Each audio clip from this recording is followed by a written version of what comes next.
And what's up, everybody? It's Niger here alongside of this has been a long time in the making here, but you've definitely seen Yes. his face all over YouTube. And this is Mr. John Burns. We're here to bring you our What up? Fast 9 review discussion.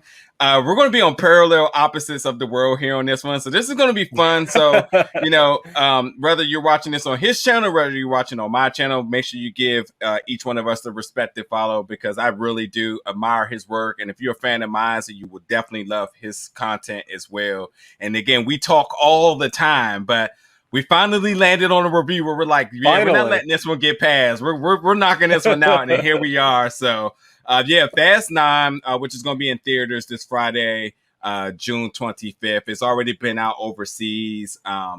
There's been a lot of other press people. Yeah, there's been a lot of other press that's had a chance to see it, but it's finally landed on our small press tables, and here we are finally getting a chance to check it out. Look, man, Niger, listen, man, when they put a movie out this late for us, you know it's not good, right? When they put it out like I'm not an hour or two after the embargo, you know they're trying to hide something. I'm just saying. I'm not. What happened? Oh my God, we lost Niger. What has happened? We lost him. It's just Burns wearing the Burnsy Bear shirt, brand new, and I've taken over Gold Media Belt. I'm back. Dude, for a moment, I just took over your show. I was like, I guess it's just me now. I'm back. I do apologize for that. Should we keep it going? Do you want to just do a soft reset? I accidentally hit the refresh button. I'm just going to make it an editing nightmare for you. Just keep going. Well, yeah, look, it's the 10th installment of the franchise. This has been in the works for a long time. This was a film that was going to get released. It had already been completed, going to get released during the pandemic. And it kind of just backpedaled because it wanted to be in theaters. And regardless if you like the film or not, this is a film that must be in the theaters because each film in this franchise tries to be bigger and better with the special effects, the cast, just the craziness that goes on in it. And, even though it's about a year late, I don't feel like it's dated, and I still had a really good time with this film. I think we're going to be different in this, but I will be first to say that I am truly a lover of this franchise, so there may be some bias to this. But also, I knew what the hell I was going to watch. This is like back in high school. I remember this show, movie. I mean, it's kind of a show. It's become like an episodic type of show, but you know what I mean. I remember back in 2001, when I think it was the first one, right? No, I saw a thing. It was 2001, because 20 years ago today, the first movie came out. Wow, I didn't even know that. Didn't even know that. Yeah, and like it has evolved when it first got into it, and I have evolved too, which I'll tell you in a second. But it was all about cars. Having a street racing and boosting those DVD players. Yeah. Right? It used to be about like boosting DVD players out of a truck. Now it's like you got Dom and his crew. They're like in the Bat Cave and they're trying to do like take down like a Bond villain. And I'm like, all right, man. Yeah. They went from like small town, smugglers to now they're like national and worldwide and even global at this point now because we're getting ready to go out of space, but like they're heists. They go out there to steal the biggest thing or save something from being saved. And however you brand it, like I don't even think they care at this point now. I think they just care to just make sure that the stunts and the situation just becomes less and less believable, and they just push the margin further and further. It is like Dollar Tree Mission Impossible, really. You know what I mean? Like, if you really think about it, like, because now every movie's a heist. Yeah. It's a big stunt. It's big in space. Yeah. I mean, we like as fans, everybody joked what was going to be next when they go to space, and they did it. So, but yeah, let's get into the specific of this. Have you seen every movie? Yes, and I watched all of them again, like in January, I think it was. Okay. Yeah. So, just checking. Yeah, Fast Five is still I think the best all around still film. But I like this film because again, I knew exactly what I was getting into with this, and like I like the fact that this film made a mockery of itself. Like every single thing that I was thinking, I was like, Tyrese is being chased by 10 to 15 soldiers, and he didn't get shot once, and then he immediately says, "I feel like it's a miracle or something." How does never ever die or never get any damage done or anything? It's just like exactly that's what I'm thinking, and it's fun that they make jokes about their own selves in this. So like, I think that the moment you watch this film and you take it serious is the moment you just lose sight of what this film franchise is and what it has become. Because trust me, like even when it was strictly racing, a lot of that is just fake. I mean, no car. I mean, now cars have 10 gears, but like no car back in the day had 10 gears in a quarter mile, and yet there's a you know what I mean? That is true. That even in the first movie when they're doing that quarter mile, like it goes for like 3 minutes, and I'm like, come on, man, it's a quarter mile, and you got Yas. Get out of here. Yeah, exactly. It's an easy 8-second race. You know what I mean? Yeah, but you know, because the film is about to come out, I you know, let's just fully get into spoilers here. Now, before that, I'm just gonna throw it to you, man. Overall reaction and feeling to this film. I found it to be very hollow.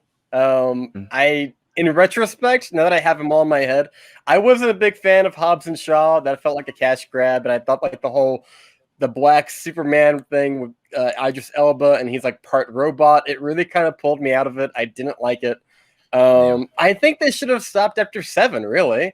Like 7 had a beautiful send-off with Paul Walker, and Paul Walker was like a big heart of this movie, and you really do feel it since he's been gone. They haven't filled that void, and I can't get into it. Fast 5 was great. That's my favorite one. I like 6 and 7, the first one, and then after that, I'm like, I'm good. Yeah. But this one, it's just like, you know what it is? Like, I can't even go and like just turn my brain off because some of it is just so dumb. It's so dumb. Yeah. Like the whole time I'm thinking like, how many milk crates did Vin Diesel have to stand on to be eye to eye with John Cena? Yeah, do you know what I mean?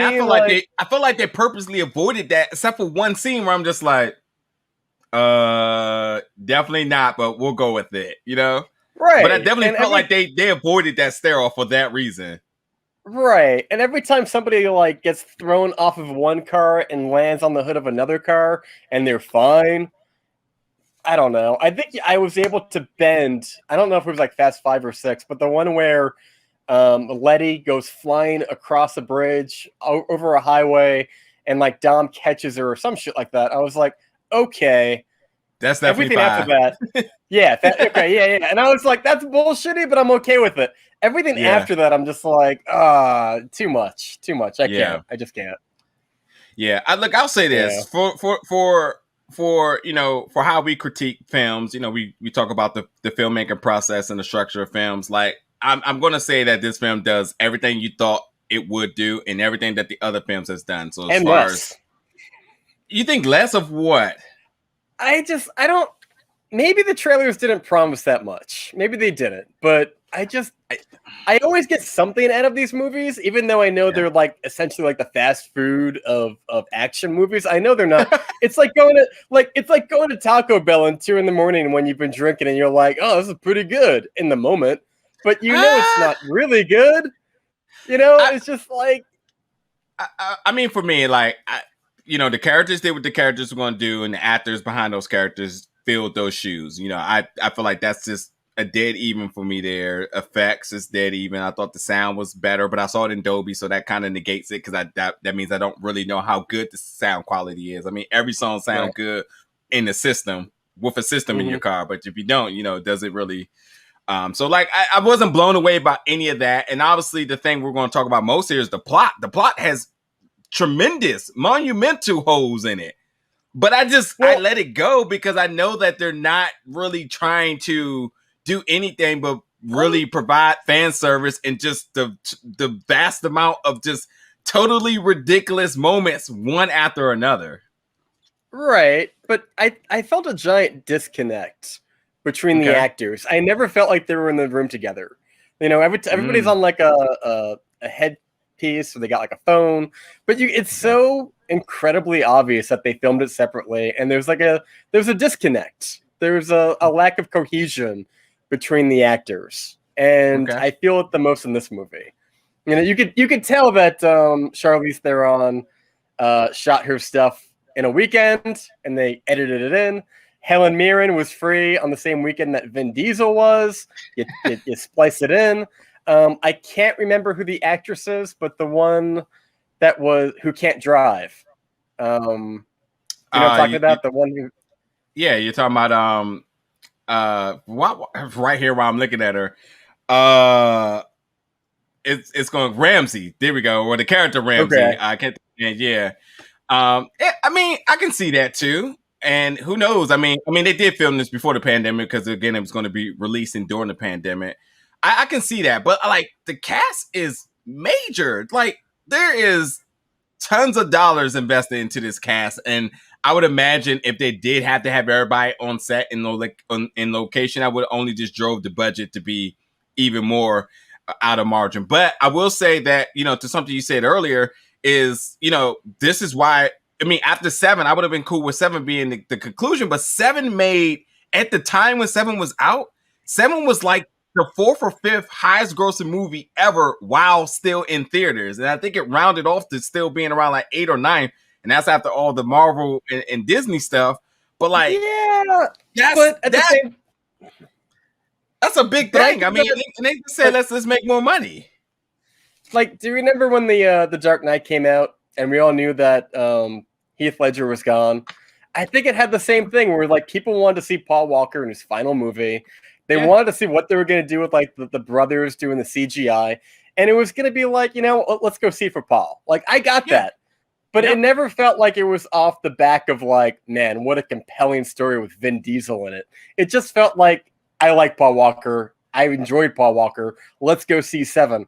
Everything after 7, like 8 is a joke. The submarine, the whole bit. They make a little circle around Dom to shield him from all the explosions, which I think they do in this movie too. But like, it's just, I can't. Okay, you know what? This is my big problem with 9.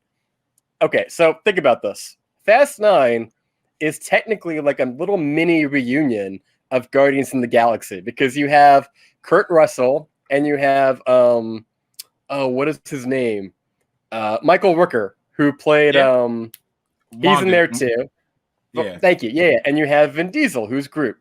So clearly, like I've never thought of this, but I just thought about it. You got 2 of Peter Quill's like father figures in there, and you got Groot, right?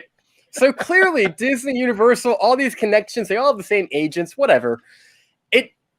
You think of Guardians of the Galaxy 2, how Kurt Russell was like de-aged to be younger, right? With the and it looks really good in the MCU. And these movies, I think this movie had a budget of $250 million. Why the hell could they not de-age Vin Diesel and John Cena? Time out. There was a lot of random de-aging and aging going on in this film. Because, like, even their father, like, who was that? Was it Cena de-aged or what? No, they didn't. No, they didn't de-age anybody because the guy who plays the young John Cena is the kid from Peaky Blinders. I'm sorry. The kids for sure. I'm sorry. But, like, when they went back to show Michael Rooker when he was younger to his current age, to the current timeline, I thought they de-aged him in those historic scenes. And then I haven't even checked, but whoever's playing. Wait, hold on. I don't think we got a flashback of Michael Rooker when he was younger, did we? Yeah, he was part of he was the one holding Dom once his father was in fire on the track. Okay, all right. I think you're talking about Daddy Toretto, and I'm like, we've never seen Daddy Toretto in the franchise. Yes, we had before this movie. But no, not before this. But in this film, we saw him when he was younger. We saw him while he was inside of the car, full beard, and then they showed him, and they were teens, and then they showed him again when they were little kids, and he looked. I'm like, who is that? because it was a whole. It looked like another person. Well, but the more and more you kept scene, looking at him, I was like, "Is that scene Cena?" didn't bother me. It didn't bother me when they were little kids, but when they were supposed to be like 19 or 20, that really pulled me out. I was like, and we didn't need it. In between, fucking Vin Diesel pulling down the building, falling 1,000 feet to a water pit, and then he's like, "Hey, remember that time when me and my brother were talking about?" I don't know, man. It kind of pulled me out. I never like when they retcon something that hard. Yeah, because it was never intentional. You know what I mean? Yeah. I'll say this though. Vin Diesel has a lot of fun making these films, and like I watched the Fast and Furious animated. Yeah, I mean, like this is his dream come true. Like I watched the Fast and Furious animated series, and I'm like, this is what Vin Diesel really wants to do in the live action version of the Fast and Furious. And then the fact that they give him the keys to the vehicle, he pushes the limit every single second that he can. So everything that's just is so unbelievable. He says, "Do it." A car in space, do it. Driving the car in space, do it. Like the fact that they did Corona. They can get any car in the world they want, but they could not get space shuttle suits. So they had to go with these. Like, it's like the logic there is mind-blowingly bad. But that's the thing. I swear they do it because they know it doesn't make any sense. That's why they say it's open world of free game to do whatever you want to do. Make it count, folks. Do the craziness with it. So this is why I think it's just one of those type of things that if you love the Fast and Furious franchise, you're not going to be mad because you knew what you were getting.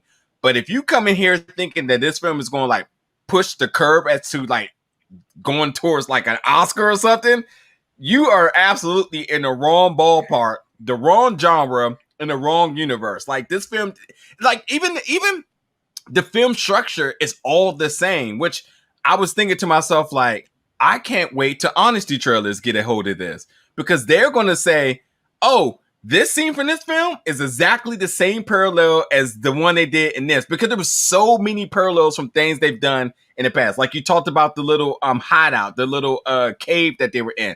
How many times have they been in caves like that? How many times have they been in caves like that? And then the army of people coming with guns and pointing at them. The stare off scenes between between Vin Diesel and somebody, him and The Rock, what he done.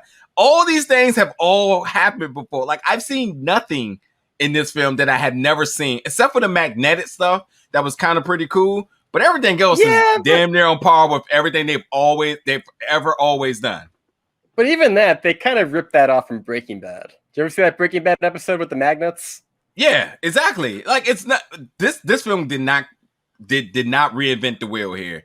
It's all the same. It's all the same. Like they took the scene from Breaking Bad with the magnets, and they took the scene from like F5 with the safe with the cables, and they just merged it into one. And it's like, all right. And even like the chase scene, although they were using cars, it felt really like reminiscent of the G.I. Joe film. It just felt the same. Like it just, it's good action, but it's just not. You're not going to go in here saying like I've never seen somebody do something like that before. And like when I watch action films, that's usually my thing, especially with anything with martial arts, is that I'm looking for sequences that I've never seen before. Like certain people are going to deliver certain action, but like show me something that's never been done before. Show me a one shot that this sequence has never been done in this way before. And this one didn't do anything that was mind blowing. I don't think this movie did that though.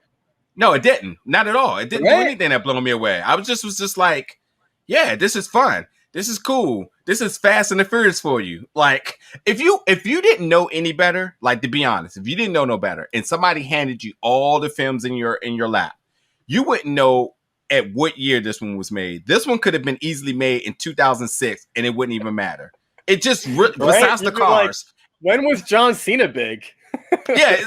It really, nothing about this stands apart by saying like this is the next big installment of this franchise. This was really the next step forward, and I think we're getting two more. And like I don't expect for them to continue to try to do anything outside the margin. So, I mean, that's just my general feel about the film, but I do want to talk Well, about like a couple of interesting things with you, like theories here. and that's a good point. Like, I feel like they should have, like, if you're gonna do the whole backstory with Dom and the brother, that should have been your final movie. Because if you're gonna do like a franchise, you always end where you began. You always Yeah. go back to the start. So why you're doing Yeah. it now, I don't get it. But let's go Yeah. through the movie a little bit. Let's kind of like walk through it a little bit. I'll let you lead it up. I actually missed the first 10 to 15 minutes of this movie because I hit traffic and there was raining and. Oh, okay, so cool. So that's why I'm saying when you in the beginning part where we got to see the backstory of the Toretto brothers, and how their father died, which I feel like this was pretty much a nod towards how Dale Earnhardt died, with him going into the final turn of a race and the car catching on fire, and the family watched it and the crew, everybody watched it, and these things do happen in racing all the time, but considering what the Torettos meant to racing and all that, I mean, I think it's almost smart to say like, yeah, let's do it like one of the most legendary drivers of all time. And that's what I kind of felt in watching that. But we do get the backstory to that. And obviously you seen how that kind of came full circle, whatever. The couple of things I want to talk about, because I'm gonna jump around and because there's really no big plot points in this film because it's Fast and the Furious. But like, before they said that Brian was just parenting here, I'm like, do anybody care about their kids? Because y'all just all of a sudden have kids and y'all just like, you know what? We're still about that life. Walk me through this a little bit, because when I came in, again, it was raining. I hit traffic. Mm-hmm. When I came in, John Cena was talking to Charlize Theron in a box. And she was kind of like, oh, I should have something about your brother, whatever. That's when I came in. So I missed the whole island scene with the bungee swing and all that bullshit. I missed the flashback that you were talking about. What did I miss as far as that beginning 10 and 15 minutes?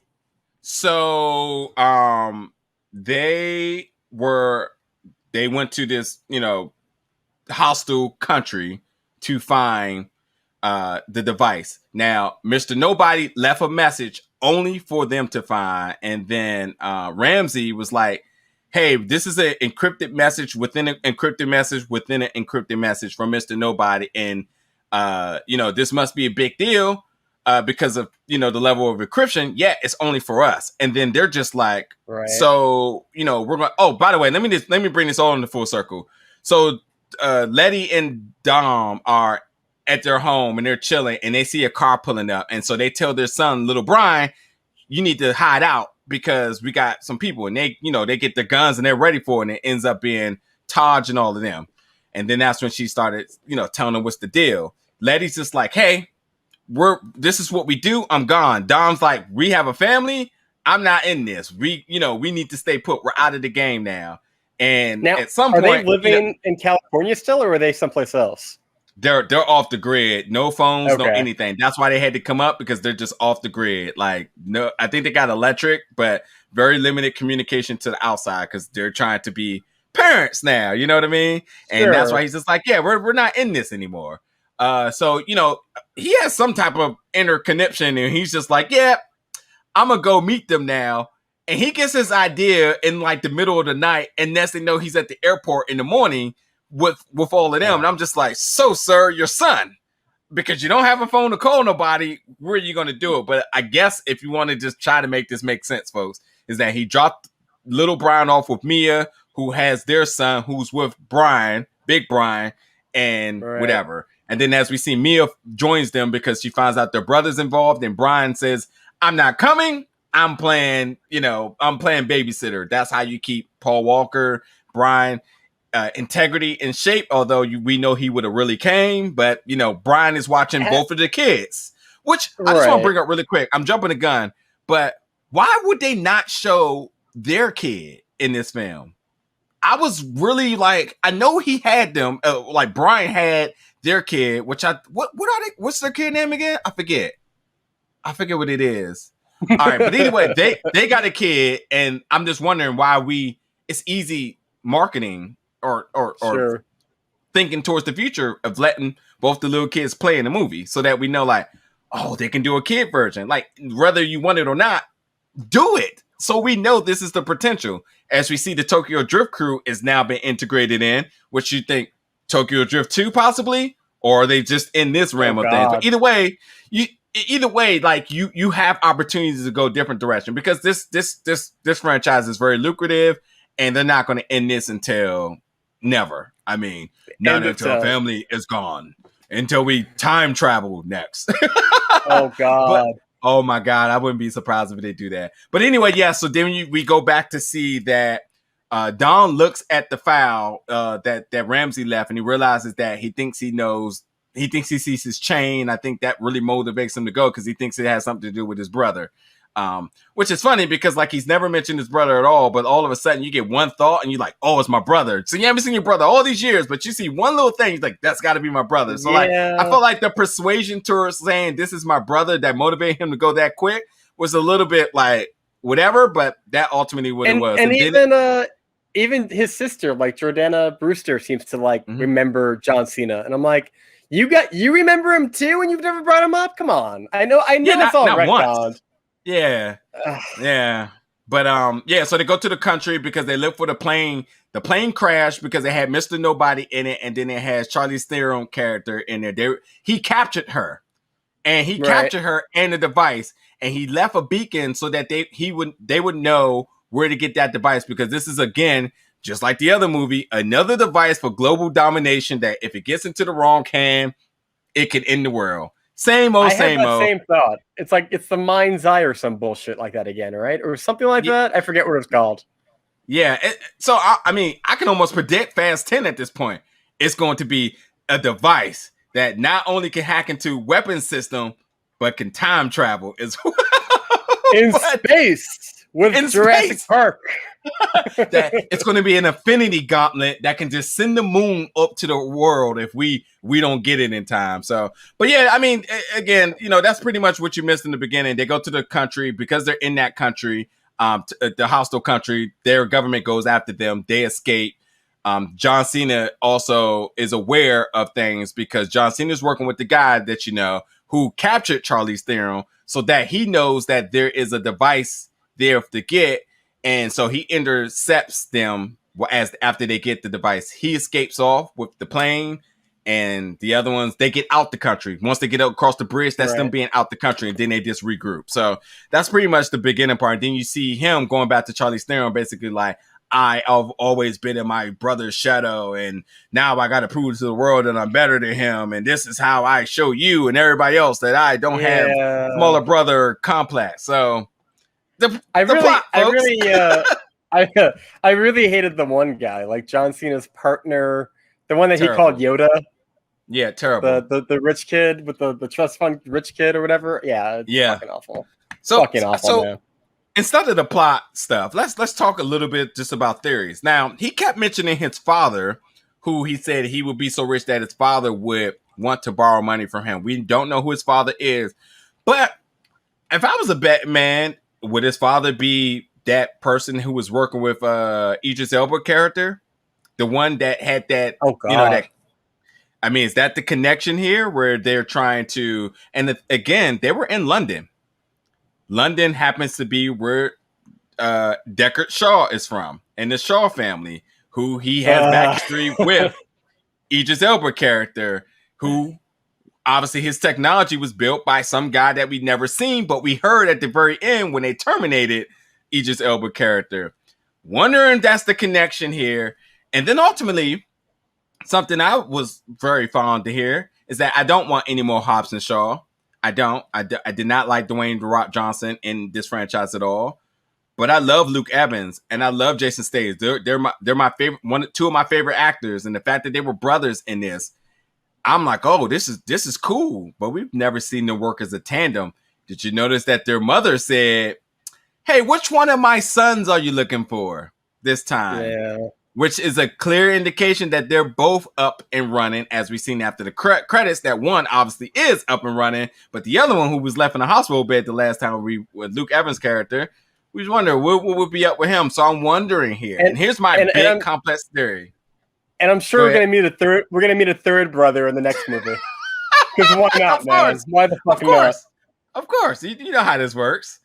But I'm wondering if this is the hard pivot to bring Jason Statham back into the central franchise and kill Hobbs and Shaw. We know that Dwayne "The Rock" Johnson and Vin Diesel wasn't on good terms. We know that they weren't happy about him being in the franchise. We know that none of them promoted Hobbs and Shaw. You know, there was definitely a lot of tension going on there. And although they said there's no issues now, we know that this is an egotistical thing. And I don't blame Vin Diesel because him and Paul Walker brought this up and made it for what it's worth. And then when you bring in Vin Diesel, anything he touches is like LeBron James shifting to a new team. That becomes LeBron's team. LeBron is considered the LA Lakers right now. When at one point it was Kobe's team, and when Kobe wasn't even playing, it was still Kobe's team. And before Kobe, it was Shaq and Kobe, and then before that was Magic. But like LeBron comes and it's automatically like LeBron's Lakers. And you think Dwayne "The Johnson is a type of person, you put him in your franchise, that's his franchise, which is also why you think that he has his own movie in Black Adam, because when do villains get their own movies? When you're Dwayne "The Rock" Johnson and you get a movie before Cyborg and the Flash gets theirs to come out. Like, this is a little bit confusing here, but I mean, that just shows you just the star power he has. But he came in and... If I had to take a guess what they were going to do, I think part 10 is going to be another filler, much like this one. I don't think Jason Statham is going to come back because I think he's kind of like a parting gift. Like, hey, listen, The Rock and Vin Diesel can't work together. We're keeping our cast, but we'll give you Jason Statham so that you have some type of star power outside of The Rock. So they're a package deal, I think. But I think when you get to part 11, you're going to get everybody back.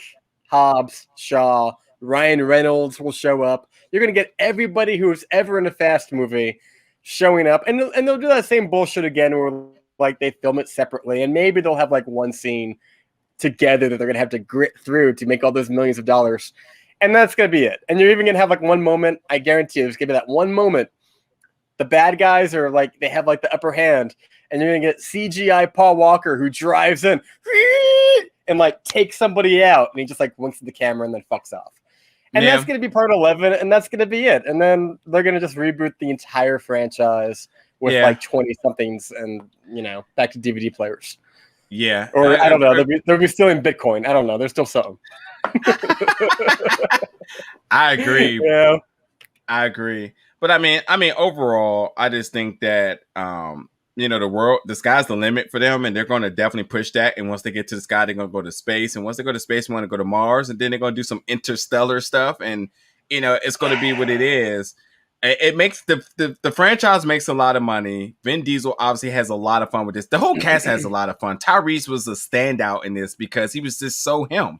He was just acting completely off the wall, off the chain. Probably wrote all his lines. Him and Ludacris probably wrote all their lines, and no one could say anything because they were just like, well, we're not going to try to make black jokes for y'all, so we'll let you two do that. And that's why they're just so all over the place, and yet and I think you may be on to something about people sharing the screen time with each other.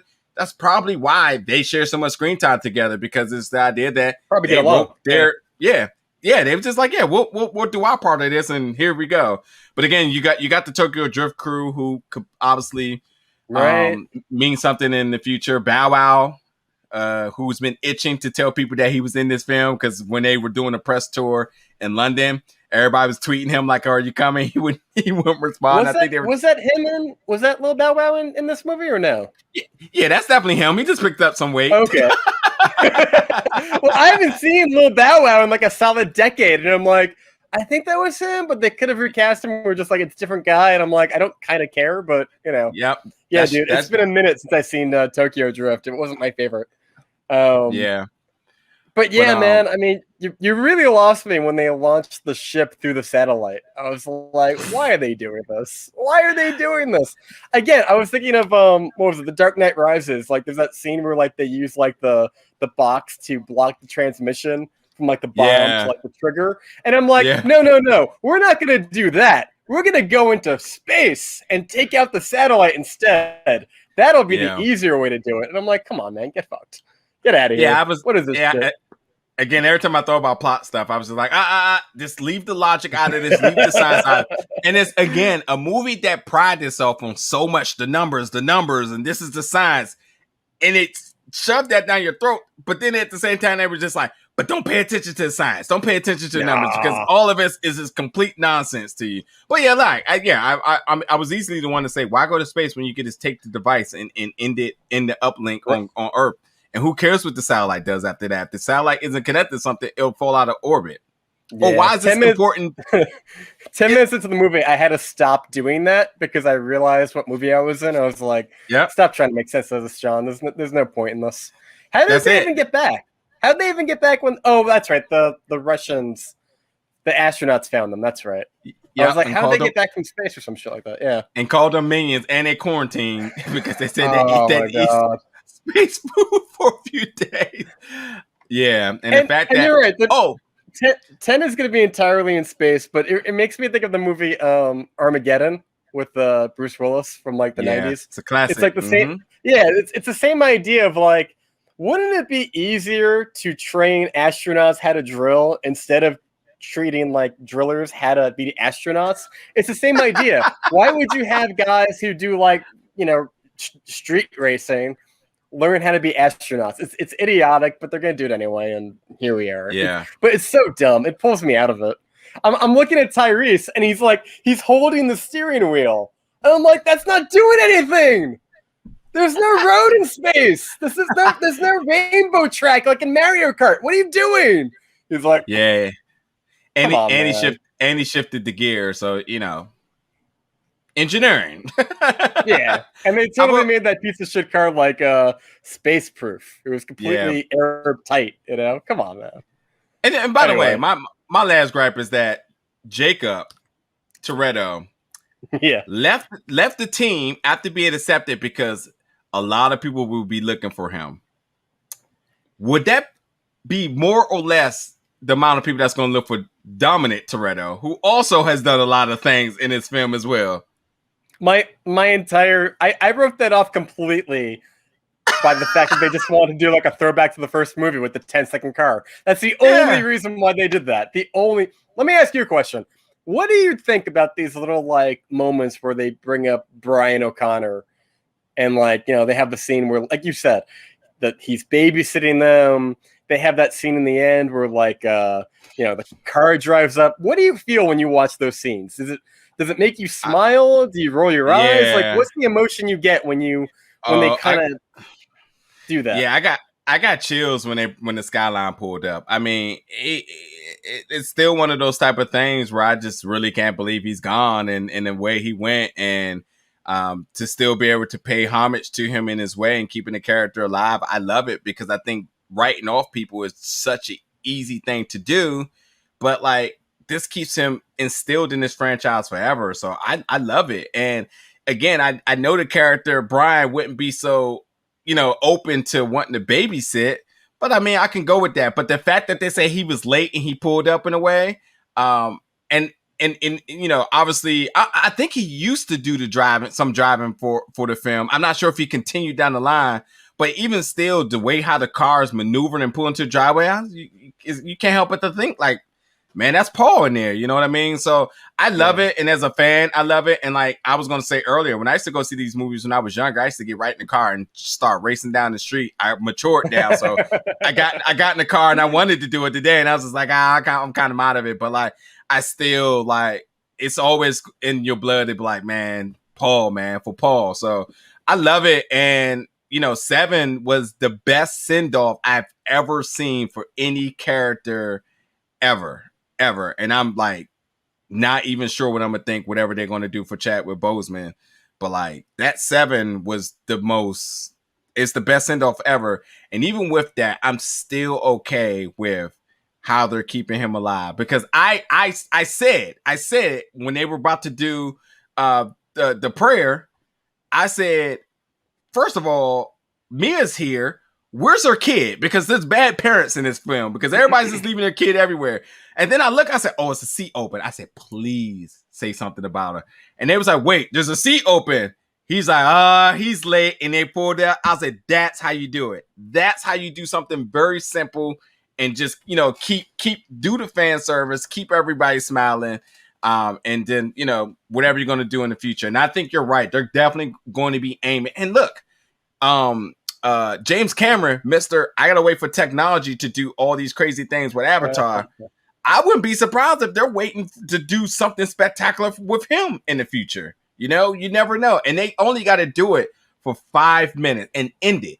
You know what I mean? So if he is to be the saving grace for Fast and Furious 11, we'll take it. We will take it. We will take it. I don't think nobody would be mad. I think 7, like you said, a lot of us went into it like, how would they do it? What would it look like? What can we expect? Right. And it was good. I even for the time, it was good. And they've done CGI for other people. They did what's his name in the Hunger Games. I can't think of his name right now.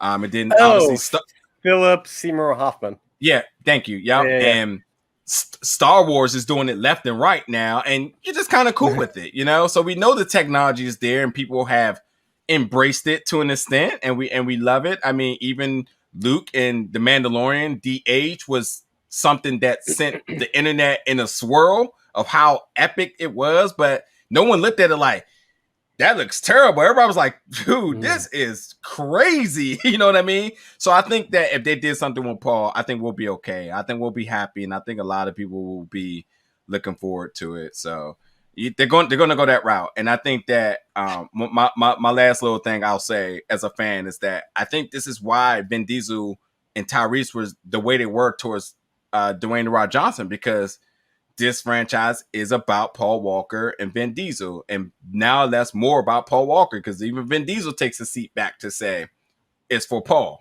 It's always been for Paul. And I was telling a buddy, but let's be smart about this here. We seen was it 7? Seven was the last one, yeah. I'm trying to think which movie it was. Was it okay? Was it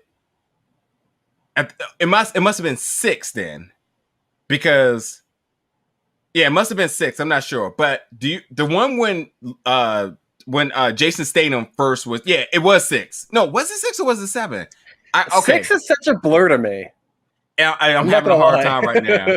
Okay, so whatever film, I was gonna say whatever film Jason Statham first came in. All right, so part 4 is like when Brian and Dom are like at odds with each other, and then 5 is like when they're actually together, and that's when it's really good. And then 7 is the one where it's the last one with Paul Walker. 6, I can't remember what happens in 6.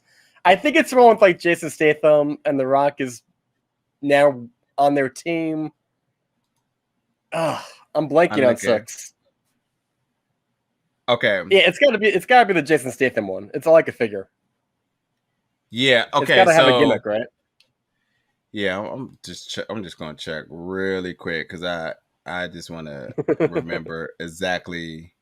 I forgot Gina Carano was in this. Oh, so no. Okay. So 7, because 6 was with Luke, and 7 is when Jason Statham came about. Okay. So here's the thing. When Jason Statham is inserted into the franchise, he's considered the big bad villain. He had to be better than his brother, and it was important. He was Owen Shaw, so Jason Statham's Deckard Shaw. In order for you to state that you're the big bad villain in anything, you have to take out one of the biggest baby faces. So when he comes in and he's in the room and The Rock is in there, and he pretty much beats The Rock up, and he sends The Rock out the window, right? And The Rock goes to the hospital, right? My thoughts, and of course, this is a theory I've been riding on for a long time, is that The Rock was supposed to die, because you want to instate that Jason Statham took out your biggest gun, and he's a throwaway character. You had him for a few movies, or you had him for one previous movie, so you don't need him again. So he comes in and he kills your biggest guy, and you're just like, oh, and then he kills Han, one of your lovable characters. I mean, it's Negan, essentially. You kill off 2 of your main characters, one who's a fan favorite and one who, is slowly going into their own, but disposable at this point. You killed him. Right. But then Paul Walker died. So Paul Walker died, and Paul Walker's budget comes off the books because unfortunately you're not paying him if he's not there, and his family probably is definitely still getting money, but you're not going to get anything beyond this in regards to a check that you would pay Paul Walker. But are these guys like, I don't know why these actors in this franchise are paid so much. Like, I know it's entirely based on, well, the last movie made an obnoxious amount of really a lot of money.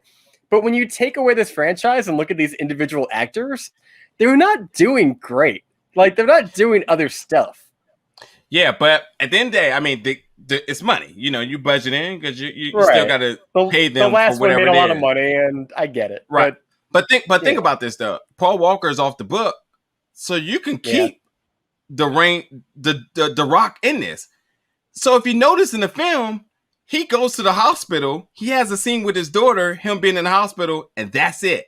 Until that final scene where he gets out the hospital, Daddy got to go to work. He breaks the cast off, and that's it. So you notice he missed the core part of the movie, and I'm thinking that they must have made a really executive decision, saying like, "This is unfortunate. We need something. Keep the Rock in the franchise. This is star power here. We can use him. We have him. Pay him to keep him alive." Would make sense. But you have to think. Why that makes sense on every book you look at, it's going to make sense, except for the people who's been here since day one, where you're just like, so now we're going to take a backseat to a guy because of this unfortunate circumstance, and that's going to create. I think that's like also why Han is back. It's like because we lost Paul Walker. And now it's like, well, now we're going to bring back characters that were supposed to be dead because we have money. How do we, I don't think it's just money. I think people want things that they recognize as familiar. And obviously we can't keep doing Brian O'Connor. So what do? We bring back characters that people like Han, because Han was a favorite. But at the same time, you let it go because you know Paul Walker is gone and they have to get creative with it. But at the same time, you're right. Going back to what you said about Negan, can you imagine if Glenn just showed up in the most recent episode of The Walking Dead? You'd be like, what the fuck? What is this? Like I know he was a fan favorite, but like, what are we doing? Like Fast Night to me is kind of like, because I always kind of equated these movies with like Grand Theft Auto. But like Fast 9 is like Grand Theft Auto Online, where all the players are using cheats and mods to do crazy ass shit. And like now you've just gone completely like whatever, man. What the hell? Yeah. Ever. So that's kind of how I mean, or that or like a little kid playing with action figures.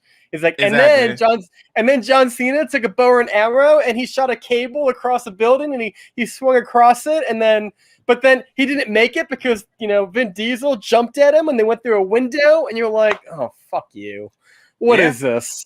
What is this? You're not wrong. You're not wrong. But again, at the very end of it, it's just all fan service. That's all it is. It is, but they could do it smarter. Like for example, if you told me like Dom and Shaw, like Jason Statham, Vin Diesel, we're gonna fight, I could believe that. If you told me John Cena and The Rock were in a fight, I could believe that. But when you mix match them, I'm like, nah, man, nah. That guy's huge. He's huge, and you're a tiny little guy. Give me like this whole franchise is built around Vin Diesel's giant ego, and it shows, man. It shows, and it really kind of pulls me out of it because he's like 5'7". Every time he's in a scene with like anybody, if you look at his feet, he's got like these big 4-inch boots on, and I'm like, oh. And he's like 50 years old, and I'm like, and he's trying to like put out like music and shit, and I'm like, come on, dude, go back to saying I am Groot 100 times and just count your money. It's for family. Sure it is. Family and Corona. Yep, family and Corona. All right, man. So closing thoughts on this.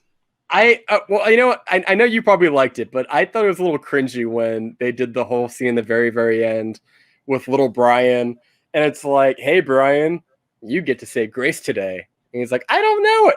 Speak from your heart. I'm like, So it raises more questions. So wait, so this kid was never allowed at the table for grace, but now has transcended to going to the table for grace, and now it's gonna say, Yeah. it's a whole mess that makes me cringe. Don't forget he got his chain, so he just got really accepted into the family earlier in the film too. Right? Where it's just like, you know what? Finally, here you go, son. I know, this chain have got handed off so many times. I know we blew you off for the past like week and a half, but you know what? You get to sit at the table now. It's like, I don't know. It's just the whole thing was cringy. Final thoughts. I thought this movie could have been better. You could do literally anything. I think it needs more star power, kind of. Like it needs something fresh blood. And I know Dom Toretto, Vin Diesel, does not want to be overshadowed. That's obvious. But if you want to make a better movie, you got to shine that light on some like fresh blood a little bit. Like, why should I go watch this movie? Because you're right. It feels like every other chapter, if not less than the other chapters. I think 5, 6, and 7 is like peak. And this just feels like we're just trying to make money. I don't know. That space scene was awful. That space scene was so awful, bad. I mean, for me, couldn't get into it all. For me, I mean, the film didn't do anything different. It just repeated what it usually does. There was a little bit higher stakes in regards to the action and the craziness, but other than that, it's just another installment into the franchise. This film feels, and that's the thing, though. I don't feel like there were any stakes. Because nobody, you know what it reminded me of? It reminded me of the scene in Iron Man 2 where Rhodey and Tony were both wearing the suits and they were having like a fight. Because like nobody could be hurt, nobody could be killed. It's just like, well, he got caught because he landed on the hood of a car, so he's fine. And I don't know, man. The dialogue was super cringy. I mean that's cringy. It's terrible, but it's exactly what this film is. I mean, it just doesn't, like, the film doesn't try to get out of PG-13 at all. It's very happily being a teenage, family-friendly experience, and you know they're just cashing checks, man. They're having fun with this, and I don't ever think that they try to put out the best Oscar-worthy movie. I think they're just trying to put out the best roller coaster that they can, and you know, I don't know. It's fun because expectations have to be low with this one, and you have to be patient. That's just my regards to this. But that's kind of my issue with it too, is that I can get behind that, and the Mission Impossible movies do that too. But at least they deliver on that really cool stunt, because every movie has that really cool stunt, and that's really why you go. This didn't have that. No, that's true. That's my big thing. I mean, when they were in Dubai and they went from building to building, that was wow. You know, what are they going to do to top that? And I was waiting for this one to be that. But I think that their big thing is that they drove a car into space and it did some blowing up of satellites. And that was their execution of it. So it did not have the bigger stunt in this one. But it wasn't even a cool car. Yeah, that was also interesting, too. The car selection. Like, I was wondering that, like, but I don't know. I guess, you know, they wanted to not really use a DeLorean, so it's like Pontiac Fiero. This one would do. They'll save that for the time travel one. Yeah. Yo, for sure. Oh, you're right. You're right about that. Yeah, I can fantasy book the next movie easily because it's just so simple. Cave, people with guns with lights on it. New family member rediscovered, a dog maybe this time, who knows. To Mars they go. I don't know, Bitcoin, definitely Bitcoin. And well, even real quick, I want to squeeze this in. That scene made no sense when they're with the Tokyo Drift guys and they're doing the bit where like they're racing the real jet. And I'm like, to what end? Do you know what I mean? Like, when you can fly, you don't need something that's actually creating friction with like a rubber tire on the ground. You could just fly in a plane. Like, what is the point of having a rocket car? I don't get it. It's just dumb. I think it's just the boys kicking it. I mean, I'm even cool with that because what you're saying is true, but I'm cool with that because I think that psychology was kind of already there because when they were first learning how to drift, they were just the boys hanging in the backyard doing, you know, stupid car stuff. And I think now they're just back like, we took it up a notch. Let's make the cars faster while we manlessly drive it, and and push the limits to it. Which, by the way, too, I do have a question. The postcard. Yeah. When did Dom get that postcard? Because I don't know, man. It's not when he went to go get Han's stuff, because when he got Han's stuff, he got the chain, and that was it. And Lucas Black character was like, yeah, this is all they found at the site. So where'd you get that postcard? And he said, you must have got my postcard. So like, did he ship it? It must have been something in the film I quickly missed where he said like, I inadvertently got a postcard. Like, and that don't even make sense, because if he inadvertently got a postcard from Han, then instantly, he's alive because he sent you a postcard. But also he couldn't have sent you a postcard because you're off the radar, because no one can even find you except for the people that know you're there, which is your core group of friends. So what do you think the odds of Gal Gadot coming back are? Dude, I was just saying that. And I wouldn't be surprised if she was end up being family with Charlize Theron's character, and to some extent, and they just go that route with They're sisters. This is my long distant sister. Oh God. Yeah. Because I mean, she just kind of fell into like the darkness, so you could bring her back. Yeah. Give her that Paul Walker money, I guess. I don't know. I don't know, because Charlize Theron's character is hold on, I'm trying to think. So Charlize Theron character. Let me look at this real quick so I could just make sure, because Cypher. Yes, Cypher. Okay, right. Yeah, and Cypher is just another hacker who is basically on the opposite ends of Ramsey.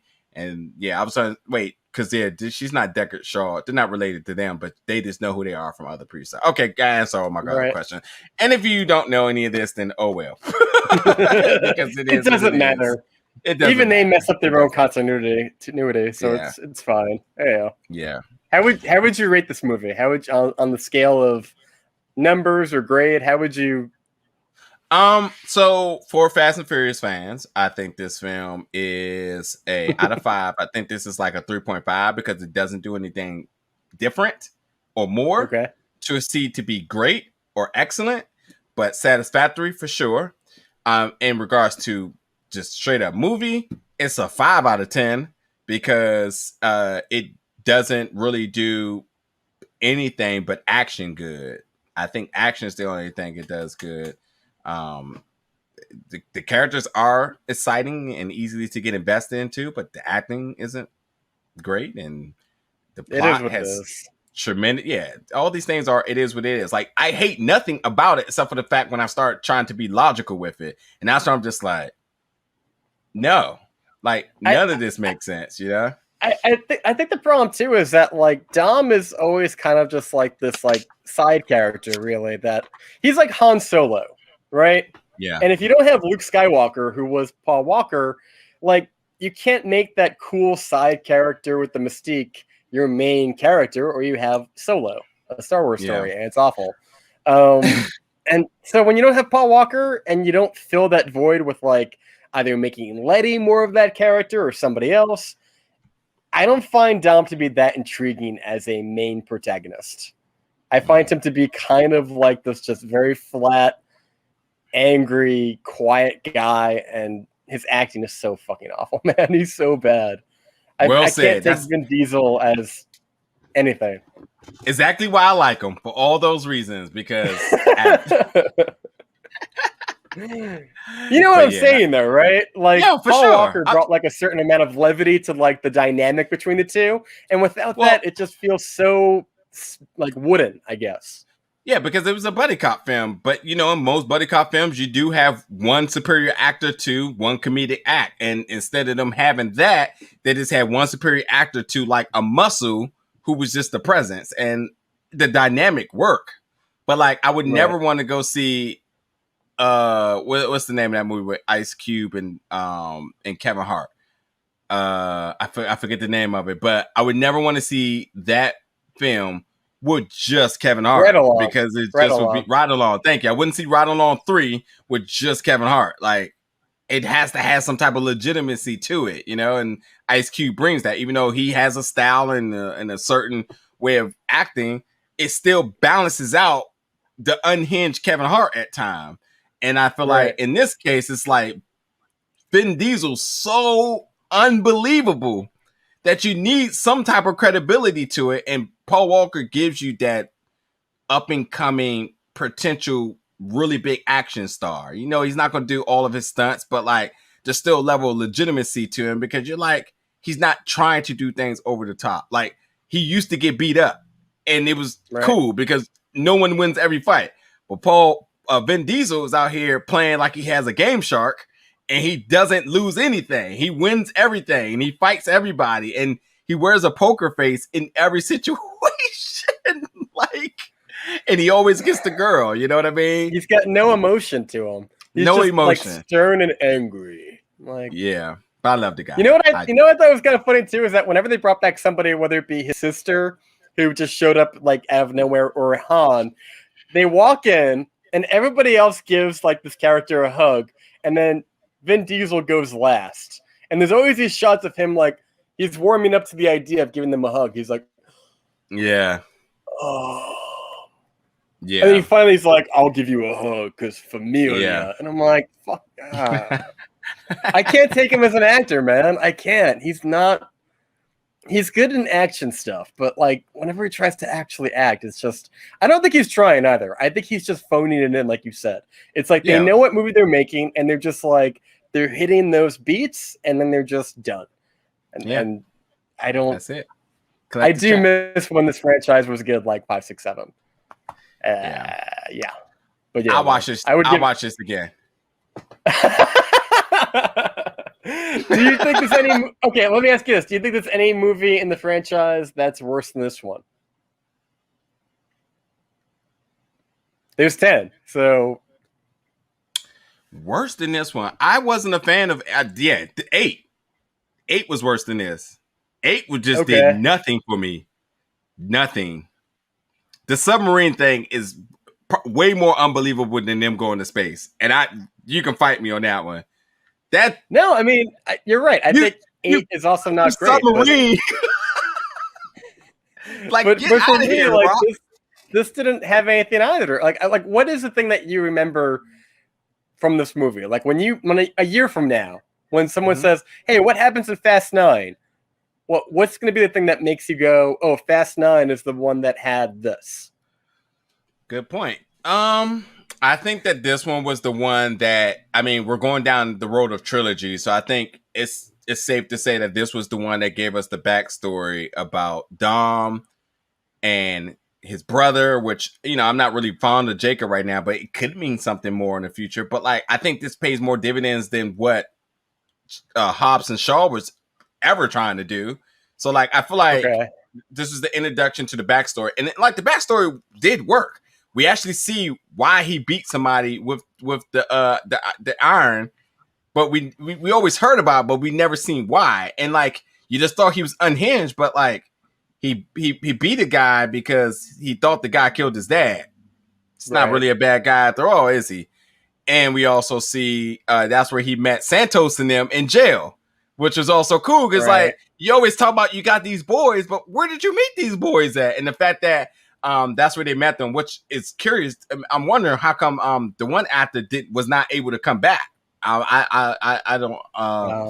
I'm not sure why, but so like the backstory stuff wasn't just filler. It did give some context to the character that we just really made a lot of assumptions to. I would argue because I think the acting is so bad in a lot of this franchise, but that scene where Vin Diesel is talking about how he beat somebody up with an iron and all that in the first movie, many would argue it's not the best acted scene. It's not going to win an Oscar, but it was decent in the standards of Fast and Furious. Like that's a good acting scene. You don't have to see it. He's painting the picture.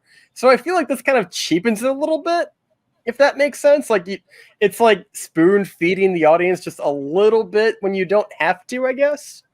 Yeah.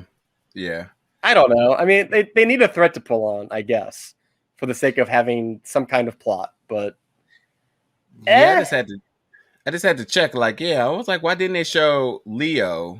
So Leo and Santos are the Dominican friends of his that he met in jail and that they always been around. I for forgot little about heist them. stuff. Yeah, so like they showed them younger in jail. Then Santos was on the grill at the end, but where was Leo? So I just wondering why that was a thing. They showed both of them in the old scene and not them both being there. So little things you pick up on that, but I don't know, man. I think the film again didn't blow me away, but I had fun with it, and I'm cool with that. I definitely have hated myself after leaving things, and this is not one I hated myself. I don't know. Some things felt cheap to me. Like, for example, Charlize Theron not actually being in the jet, but she's in the drone and it's a simulator, and you're like, well, of course she is, because it's just like there's no stakes to anything. It's just so I found it to be very hollow. I wanted something new, I guess, and it was just more the same. I don't know. Yeah, more the same. That's definitely the way to go with it. More the same. So. All right. Well, I think that'll do it for our discussion today. You know what it is? It's like when you order a Domino's pizza, you know exactly what you're gonna get. It's not gonna be good. It'll feed you. It's gonna be that Domino's pizza. Yeah, that's I guess. And you pay $5 for it, and you're cool with it because you knew exactly what you were going to get. Don't expect anything else outside of that realm, and that's fine with that. And when films try to step outside their box is when I have an issue. When you know that this is what you do, then you do that. Like, last thing I'll say is like The Conjuring, what they're doing now. I'm cool with that because this is not technically what they do, because they usually just do whatever type of story. But now that they're actually going back into real cases, this is not something that always works for people when they make a pivot into what their franchise is, and it's working for them. When Paranormal Activity did it, it was the worst thing. You did smaller set locations and just let things go crazy overnight. But now you start going into the hood and all this other stuff, and it's just like, no. And then dimensions? What? No. I will admit, the Paranormal Activity where like what's the one where like I think it's in Mexico? And like they open the trunks and they get the shotguns and they're blowing the old ladies away. I know it makes no sense, but damn, is it funny and entertaining? Yeah, I cheered, man. I was like, this is great. This is so dumb, but I'm enjoying it. I remember in theater saying like, God damn. Like, man. Yeah. It's not what I expected, but damn, was I entertained. Yeah. But yeah, folks, that'll do it for this discussion. We just had a lot of fun with talking about this. But definitely let us know in the comments your thoughts about this one once you check it out. And obviously stay tuned to both of our channels. What a terrible movie. What a movie that I enjoyed a lot. Maybe you let us know what side you're on here. What, did you like it or did you hate it? And just let us know your thoughts about that. We'll embrace all of those comments or those. So yeah, definitely, if you haven't by now, make sure you subscribe to each of our channels. Stay tuned with us to our reviews, because we're just going to keep working, putting out more reviews each and every day and week and so on. So we appreciate you all's support and love, and we'll catch you around as we're going to do more of these discussions very soon. I'm down, man. More crazy movies to talk about. All right, folks. Thanks for watching today.